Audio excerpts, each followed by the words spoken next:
On May 21, Australians will elect members of the 47th Parliament of Australia. The Liberal National Coalition government, led by Prime Minister Scott Morrison, will seek a fourth consecutive term in office. The Australian Labor Party, led by Anthony Albanese, will hope to win government from opposition, something Labor has only achieved 3 times since World War II.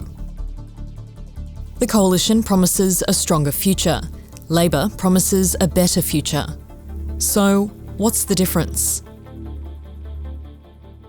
The economy is front and centre of most election campaigns, and with surging inflation and the Reserve Bank's first interest rate rise in 11 years, this time round is no exception.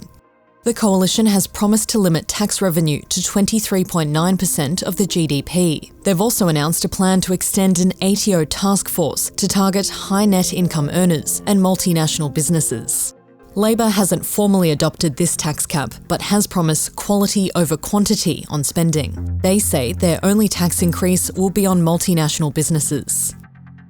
As Australia's median house prices rate among the highest in the world, both parties have put in place schemes to help first home buyers into the market. The Coalition's Home Deposit Guarantee Scheme allows moderate to higher income earners to take out home loans with only a 5% deposit, or 2% for single parents. Labor's Shared Equity Scheme will help 10,000 moderate income earners join the housing market by taking on up to 40% of the price of a new home or 30% of an existing property. With no substantive policy difference between the Coalition and Labor on foreign affairs, the difference mostly lies in defence spending. Earlier this year, the Coalition promised to boost the size of Australia's Defence Force from 60,000 to 80,000 by 2040 at a cost of over $38 billion. Morrison has also committed to $428 million in upgrades to air bases and recently announced an international agreement to build long-range missiles. And in the wake of the Solomon Islands' recent security deal with China, Labor announced it would establish a Pacific Defence School to help train armed forces in the Pacific region. Their pledge includes $8 million a year to expand the reach of Australian broadcasting, $6.5 million over 4 years for the Defence School, and an extra $12 million a year for the Pacific Maritime Security Program.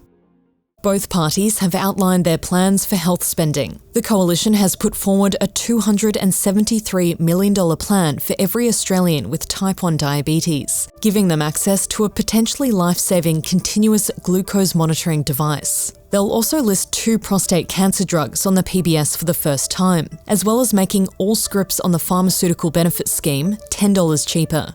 Meanwhile, Labor has outlined a $135 million trial of what they've called urgent care clinics, a concept that's been running in New Zealand, treating issues such as sprains and broken bones, and designed to reduce pressure on the hospital system. They'll also reduce the cost of all PBS scripts by $12.50.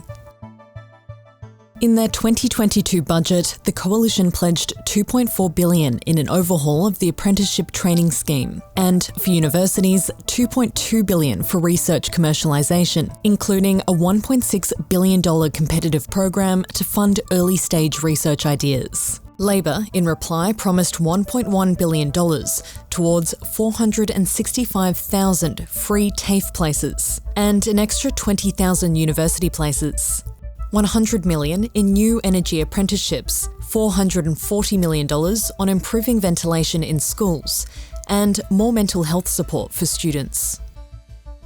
The Coalition and Labor have different childcare policies based around the varying level of subsidies available to families. Labor's subsidy scheme, which comes at a cost more than double what the Coalition is spending, will be available to families earning up to $530,000. The current Coalition policy cuts off at $355,000. Both parties have pledged to reach a target of net zero emissions by 2050, although neither party's interim targets are in line with the Climate Council recommendation of a 75% cut by 2030.